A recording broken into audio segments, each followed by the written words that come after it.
Ok les élèves, je crois que pour vous les quatrièmes c'est la première vidéo que je fais. Alors je vais baisser un peu la musique, je vais revenir au texte, on va le lire une première fois, je vais le lire une première fois et après je vais expliquer les couleurs parce que c'est les points de langue sur lesquels on travaille avec cette dictée-là. Je coupe la musique pour la dictée. L'homme qui a vu l'ours. Hier, mon père est allé ramasser des bleuets. Soudain, il a entendu un craquement. Quand il s'est retourné, il a vu un ours en train de le dévisager. Sans s'énerver, sans le regarder dans les yeux, mon père a posé son panier par terre. Il a reculé de 3 pas. L'ours s'est approché de 2 pas et s'est arrêté. Mon père a continué à reculer, puis il a commencé à chanter. L'ours a fermé les yeux, s'est laissé bercer. Mon père a tourné les talons et a décampé.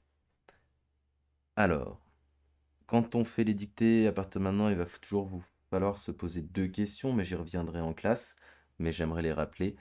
À savoir la première, de quoi parle la dictée, quel est le sujet, quel est le thème, est-ce qu'on a un personnage féminin, un personnage masculin, est-ce que c'est un groupe, est-ce que quelqu'un s'adresse à quelqu'un d'autre, ce type de questions. Et ensuite, évidemment, la deuxième question principale, c'est à quel temps et sont conjugués les verbes. Ici, vous devez l'entendre assez rapidement. C'est vraiment très important que très vite, vous entendiez que la dictée est conjuguée, enfin la plupart des verbes de la dictée sont conjugués au passé composé. Il a vu un ours. Il a reculé. L'ours s'est approché.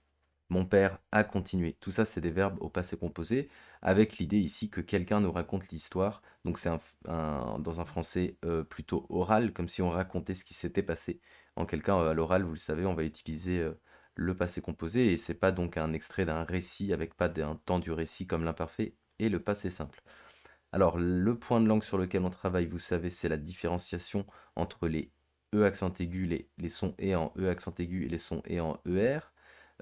Et pour ça, il faut absolument rappeler que, évidemment, pour ça, je vais prendre le document ici.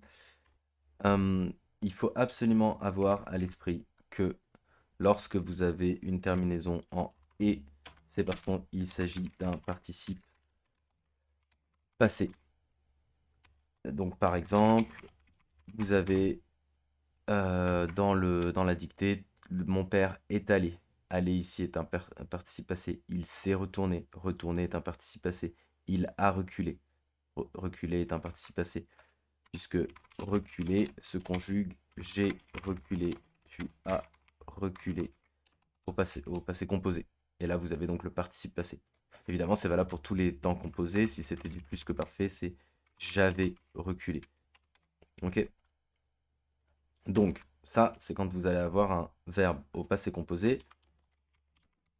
Lorsque vous avez un verbe au passé composé, vous devriez entendre le son et qui s'écrit donc avec un E accent aigu du participe passé. Et ça, vous devez l'avoir à l'esprit, c'est absolument fondamental. Deuxième possibilité, lorsque ça s'écrit en ER, ici c'est un verbe du premier groupe à l'infinitif. Tout simplement. Verbe du premier groupe à l'infinitif. C'est tout simplement ça. Voilà. Donc ça, c'est des choses à savoir. Maintenant, dernière petite chose, comment on fait le moment venu quand on hésite pour savoir si on a affaire à un participe passé ou à un verbe du premier groupe, à l'infinitif. Et bien c'est tout simple, on va remplacer l'occurrence, donc le moment où vous avez l'hésitation, le mot sur lequel vous avez l'hésitation, vous allez la remplacer avec un verbe du troisième groupe.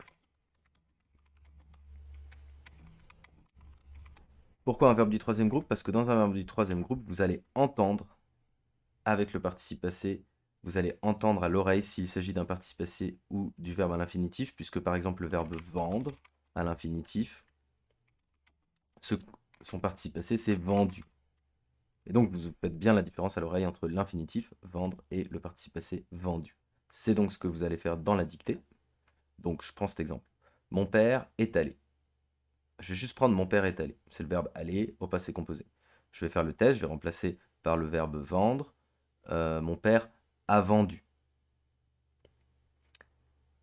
Je peux même prendre le verbe partir, par exemple, qui est un verbe ici qui fonctionne, puisqu'on a l'auxiliaire être. Mon père est parti. Vous entendez dans est parti que parti, ici, indique qu'il s'agit du participe passé du verbe conjugué au passé composé. Par conséquent, vous allez l'écrire pour le verbe aller, vous allez l'écrire avec un E accent aigu. Mon père est parti. Si ça avait été un infinitif, vous auriez entendu mon père est partir. Or, vous savez bien que mon père est partir ici ne marche pas. Alors, du coup, avec ramasser qui suit, eh ben vous avez exactement l'autre alternative. Parce que je peux dire mon père est allé ramasser, mon père est allé vendre. Mon père est allé vendre, j'entends le vendre, j'entends le verbe à l'infinitif.